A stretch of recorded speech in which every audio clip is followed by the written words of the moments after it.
Translation. It is said that great personalities almost always accept voluntarily suffering because of the suffering of people in general. This is considered the highest method of worshipping the Supreme Personality of Godhead, who is present in everyone's heart. Purport. Here is an explanation of how those engaged in activities for the welfare of others are very quickly recognized by the Supreme Personality of Godhead. The Lord says in the Bhagavad Gita 18:68-69, Yeidam paramam guyam tad bhaktesha abhibhasyate na chatashman manusheshu kaschin me prayatkritamaha. One who is preaching the message of the Bhagavad Gita to my devotees is most dear to me. No one can excel him in satisfying me by worship. There are different kinds of welfare activities in this world, but the supreme welfare activity is the spreading of Krishna consciousness. Other welfare activities cannot be effective, for the laws of nature and the results of karma cannot be checked. It is by destiny are the laws of karma that one must suffer or enjoy. For instance, if one is given a court order, he must accept it, whether it is bringing suffering or profit. Similarly, everyone is under obligation to karma and its reactions. No one can change this. Therefore, Shastras say, Taishaiva hetu prayatetat kovido na prabhayate yad brahmanatma upara ada.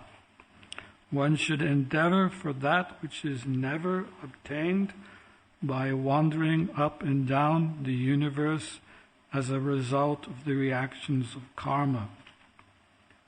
What is that? One should endeavor to become Krishna conscious. If one tries to spread Krishna consciousness all over the world, he should be understood to be performing the best welfare activity. The Lord is automatically very pleased with him. If the Lord is pleased with him, what is left for him to achieve? If one has been recognized by the Lord, even if he does not ask the Lord for anything, the Lord who is within everyone supplies him whatever he wants. This is also confirmed in the Bhagavad Gita. Tesham nityabhyuktanam yoga kshemam abhayam aham. Again, as stated here, tapyanti lokate tapena sadava prayeshu jana. The best welfare activity is raising people to the platform of Krishna consciousness, since the conditioned souls are suffering only for want of Krishna consciousness. The Lord himself also comes to mitigate the suffering of humanity.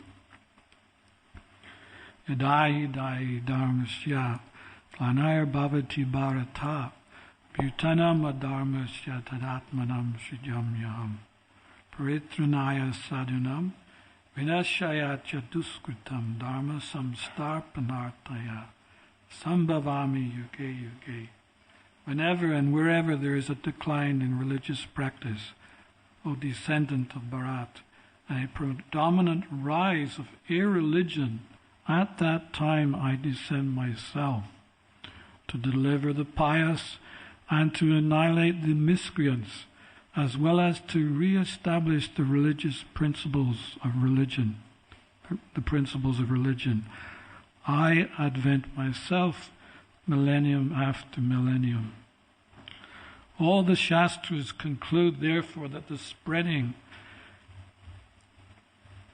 that spreading the Krishna consciousness movement is the best welfare activity in the world because of the ultimate benefit this bestows upon people in general.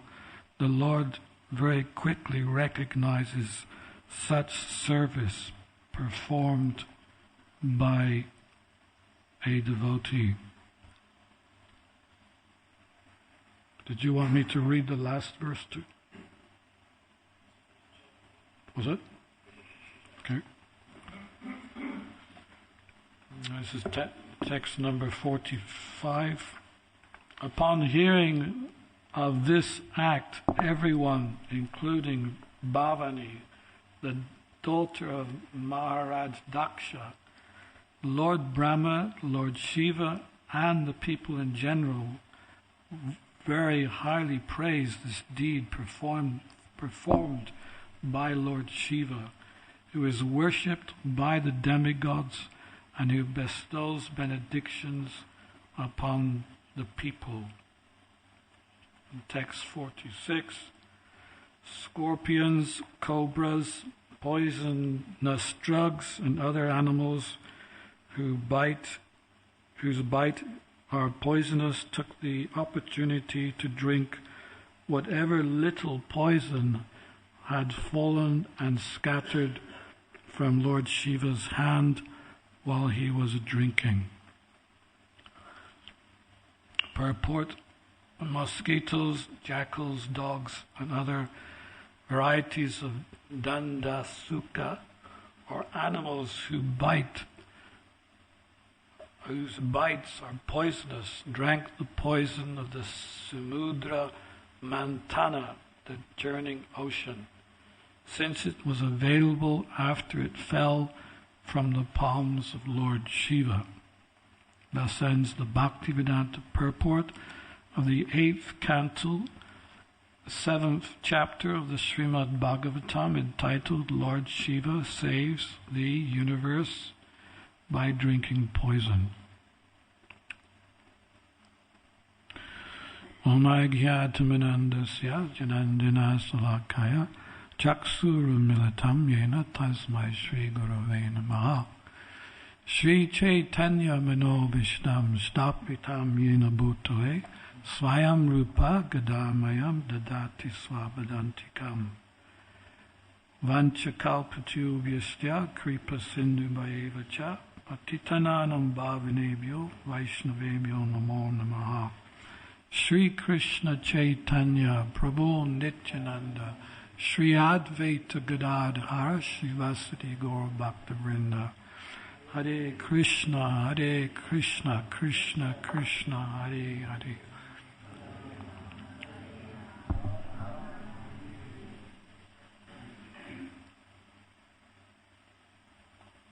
There's one proverb.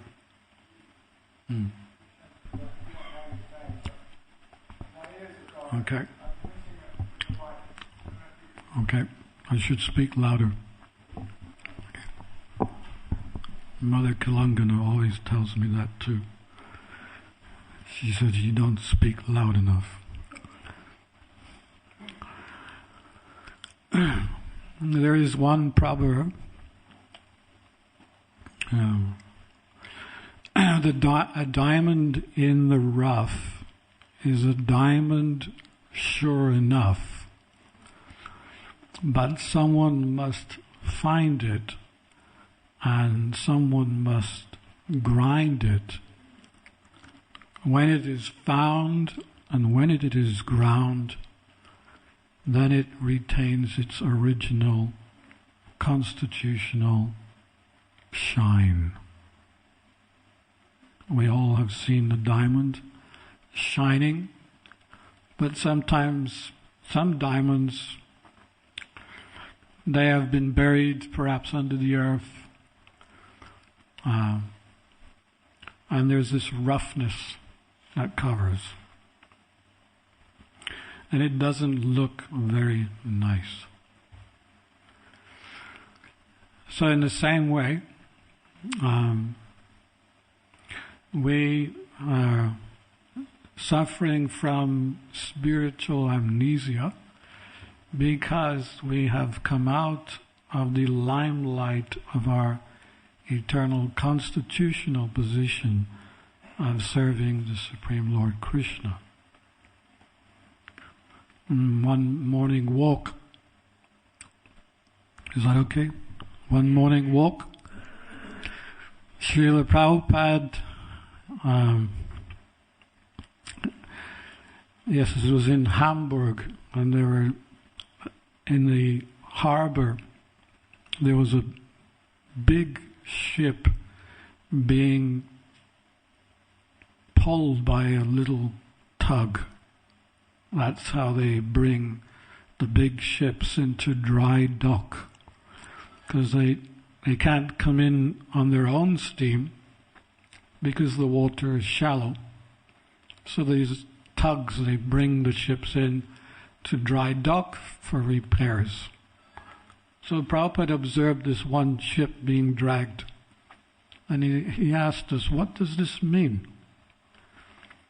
And of course, we couldn't figure out what it meant at all. And one devotee said, it's a big ship, Prabhupada. As if Prabhupada didn't know it was a big ship. He said, yes, I know it is a big ship, but what does it mean? And, we were looking at each other, wondering what to say. And then suddenly Prabhupada said, this is Maya. He explained how the ship is very, very, very powerful. But it's now being pulled, dragged by a small little ship, little tug.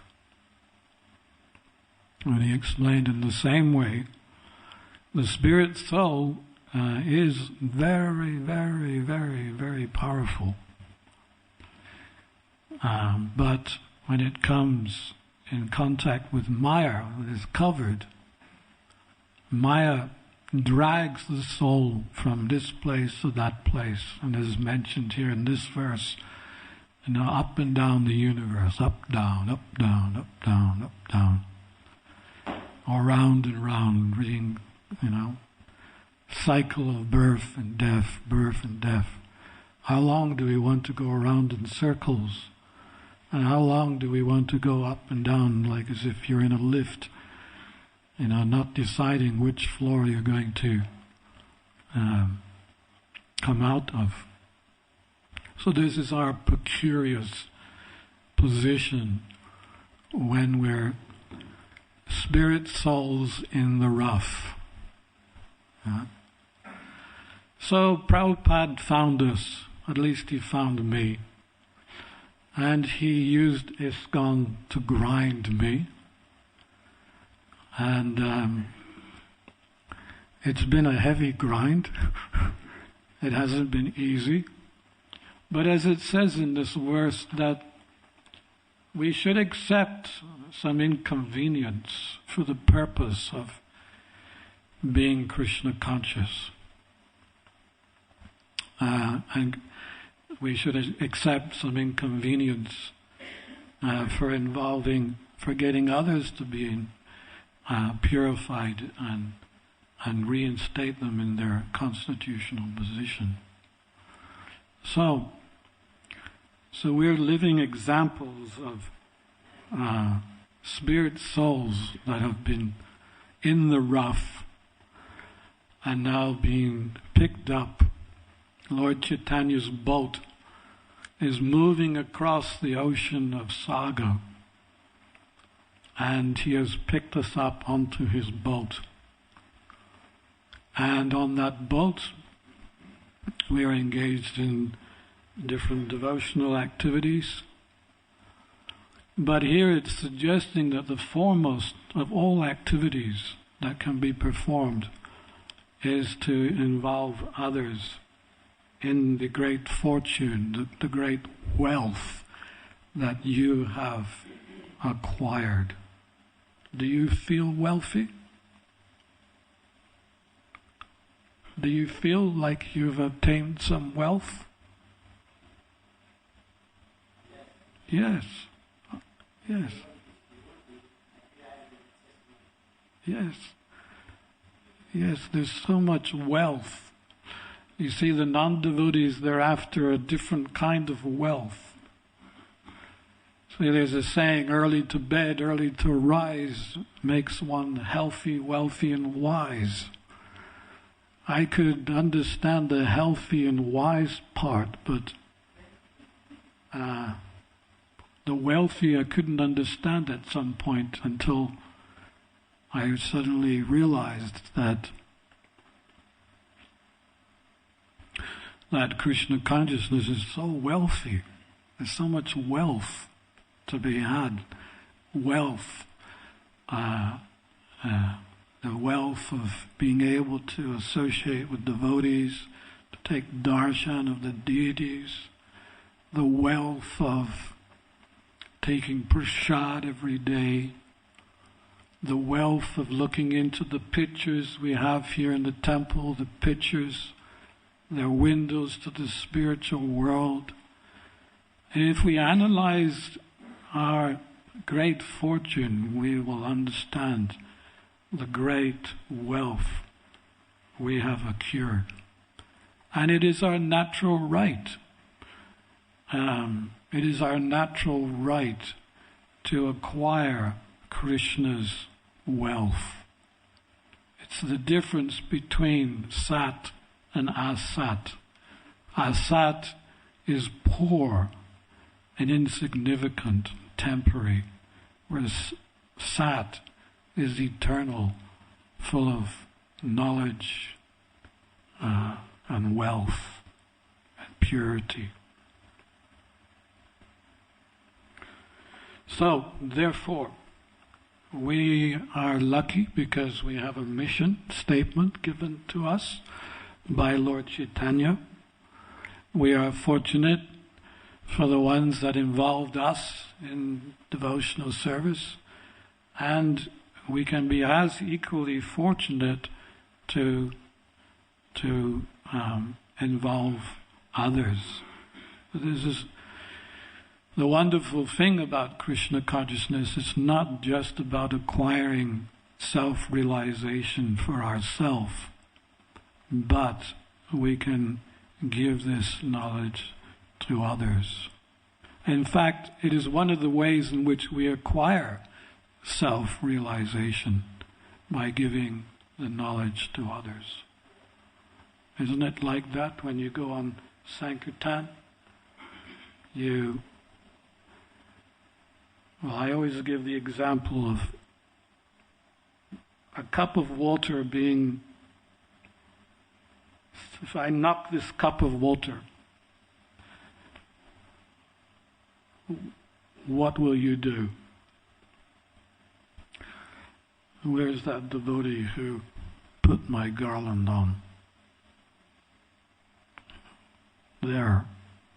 What's your name? Sorry? Can't hear. Mr. Korean. Yes, if I knock this water over, what will you do? If I knock the water over, what will you do? Huh? Mopping, yes. You'll get a mop or a sponge and what does the sponge do? It absorbs the water. So let's supposing there's still some water there. What are you going to do with the water in the sponge? Rinse it out. And then you can come back and take the rest of the water. So that's like the traveling Sankirtan preacher. He comes to the temple, he gets all the nectar from the temple, and then he rinses it out on the conditioned souls, comes back again, gets some more nectar, and again rinses it.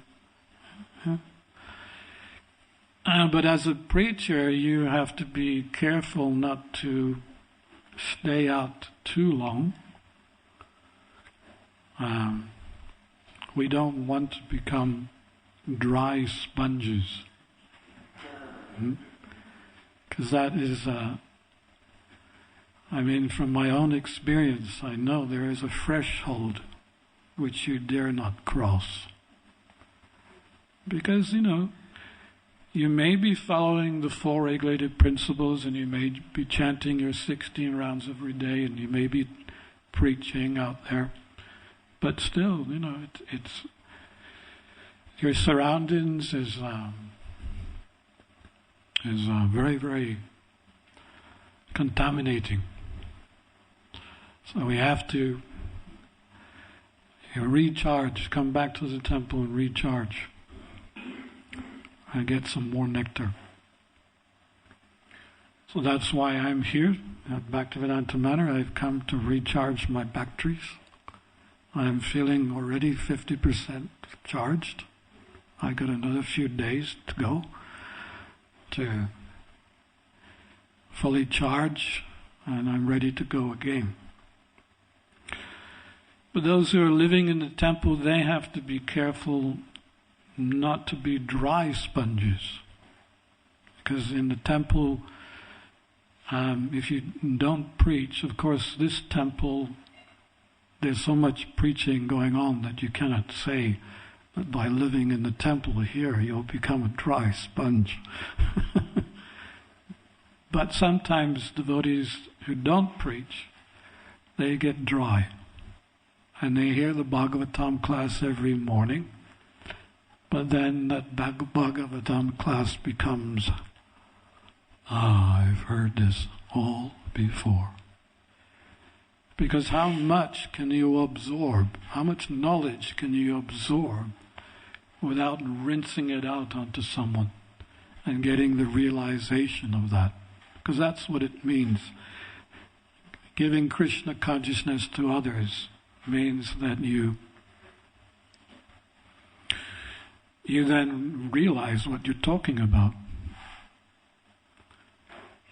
The first day you go out, perhaps you're a bhakta or a bhaktin, and your temple leader says, okay, today I want you to go out and just spend 10 minutes out there saying something to the conditioned soul. So you go running out,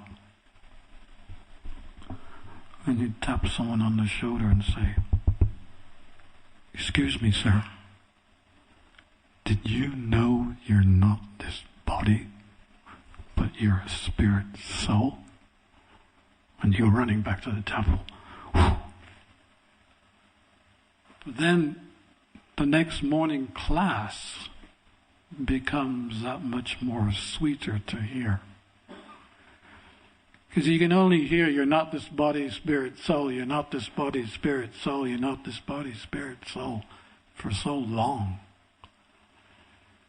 You need to realize we're not this body, we're spirit souls. By giving Krishna consciousness to others, self-realization, that is our reward for our little endeavor of running out, telling something to someone who doesn't know, and then running back to the temple. And then the next day maybe you're out for longer, and each day you get inspired, and sooner or later you're out there all day, reminding people their real constitutional position. So,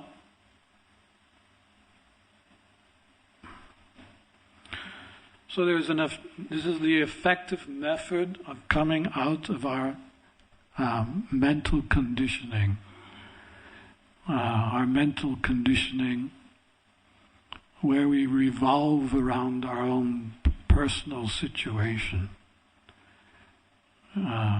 We all suffer from it. Oh me, poor me.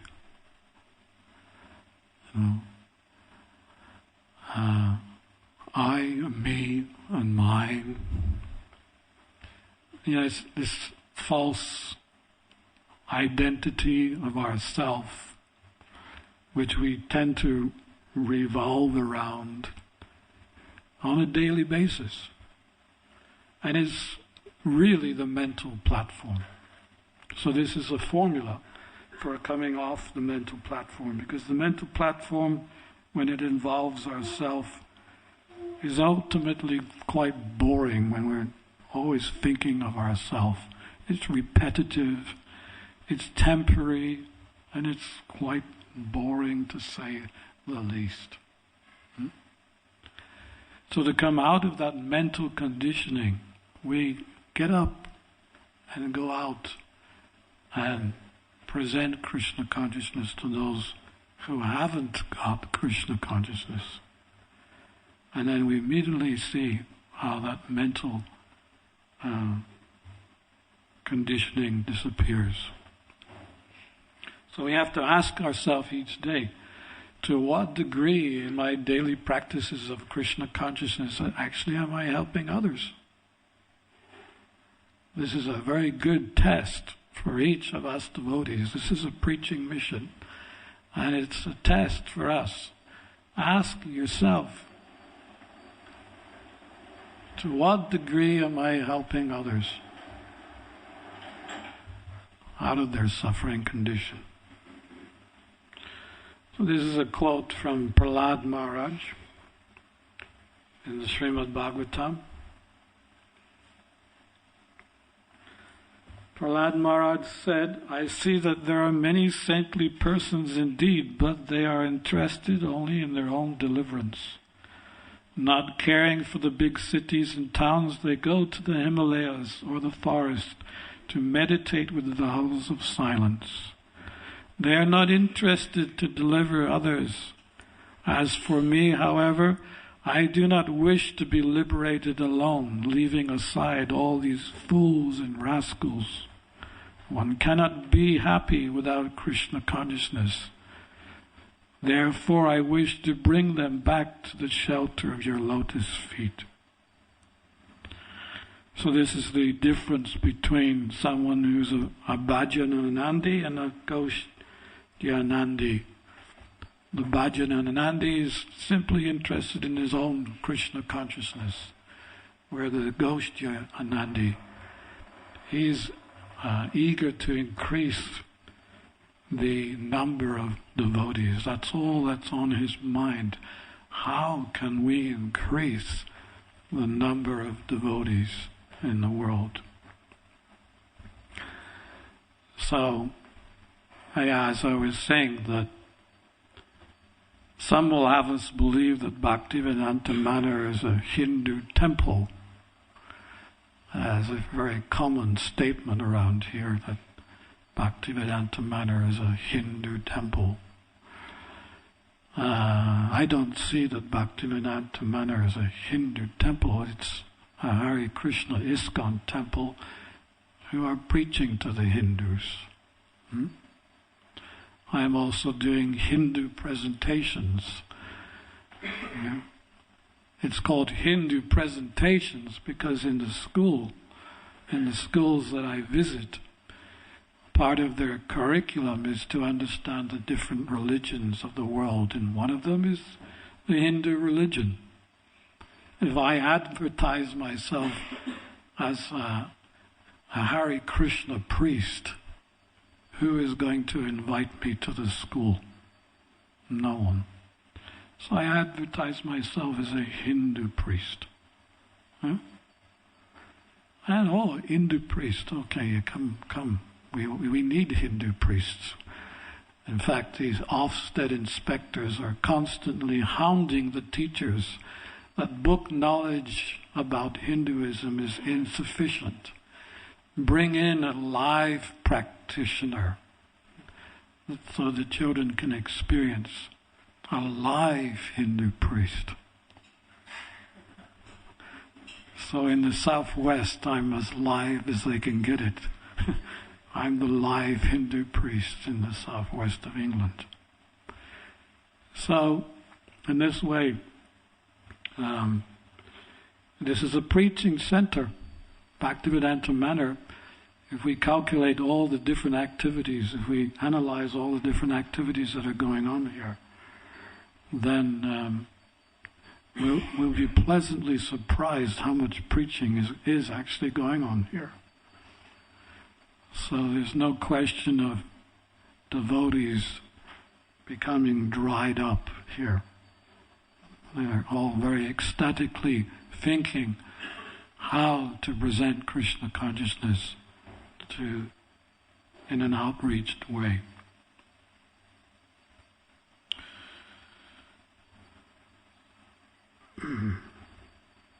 So Prabhupada said that preaching is a thankless task. He mentioned his own Guru Maharaj, Bhaktisiddhanta. What was it he said? That he was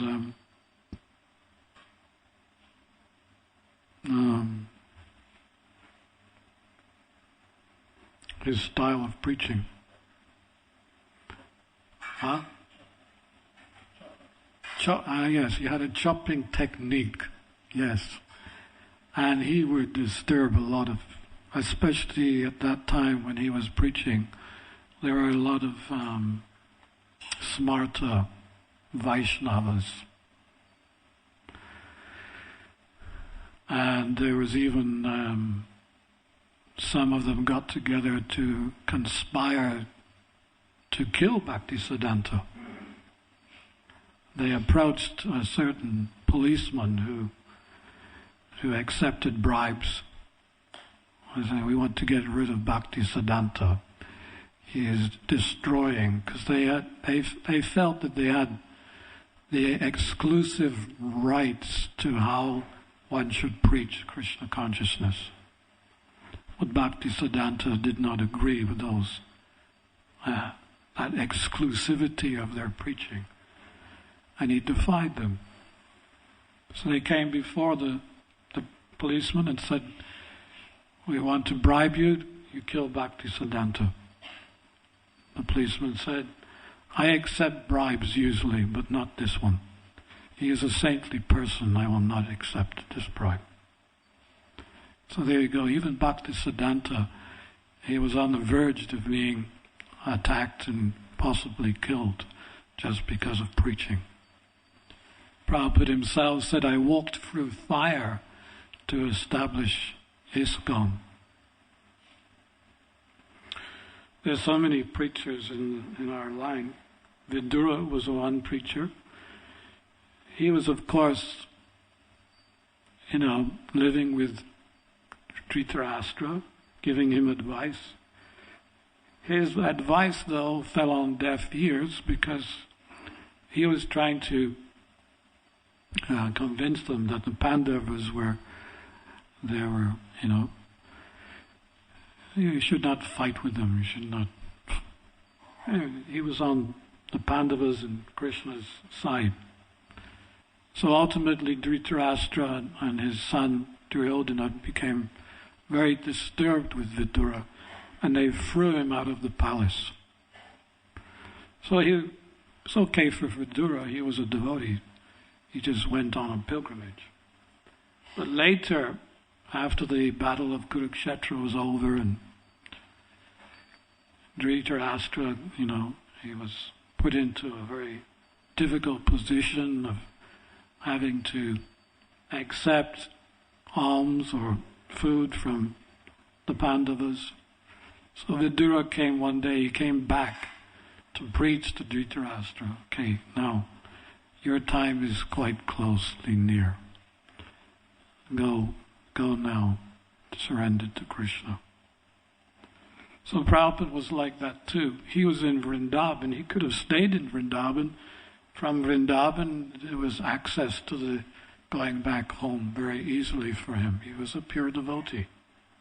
But instead, he took up the order of his spiritual master, which was, "Please preach in English, preach in the Western world, and present Krishna consciousness." So Prabhupada became Krishna's ambassador for presenting Krishna consciousness to the West. And then he did even more than what he was asked to do by his spiritual master by coming back to India and giving Krishna consciousness to the Indian people. Previously they wouldn't listen to him. But when Prabhupada brought some of his white elephant devotees, disciples, then it was much more easier. Oh, if Westerners are becoming Vaishnavas, then maybe I should also become a Vaishnava. Because that was how we British, when we first came to India, that was our way in which we destroyed the Vedic culture. We informed the Indian people that everything that is Indian is inferior and everything that comes from the West is superior. So don't forget that.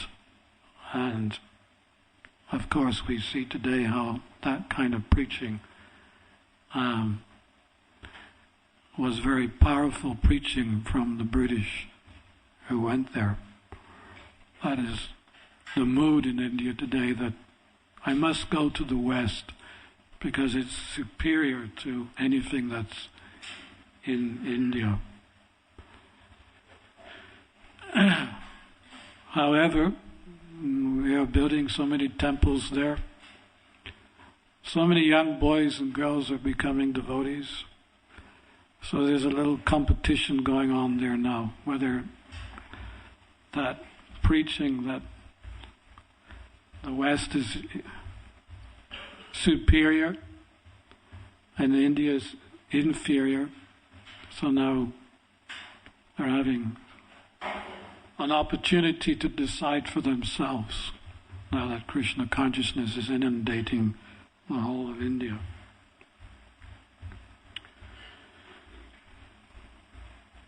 Anyway, even before Prabhupada, let me just finish with this, even before Prabhupada left for the West, he even preached to his godbrothers. This is a very nice offering.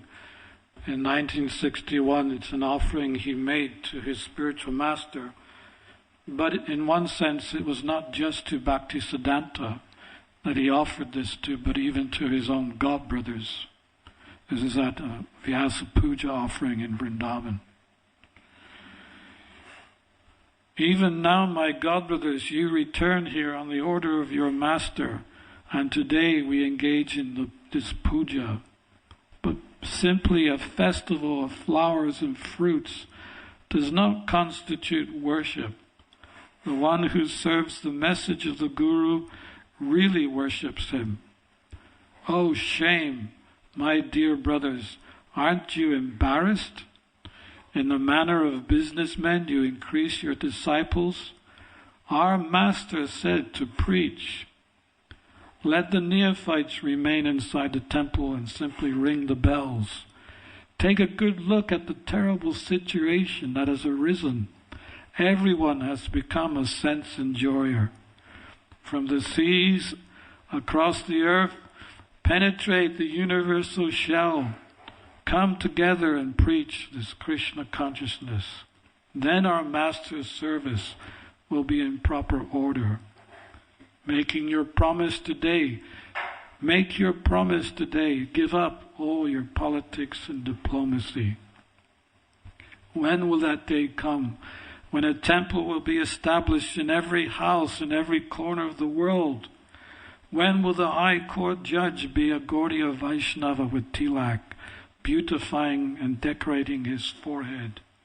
When will a Vaishnava winning votes be elected president of the land and preaching be spread everywhere?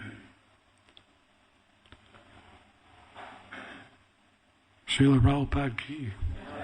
What a wonderful offering. I'll stop there. It's 1:30. One question perhaps.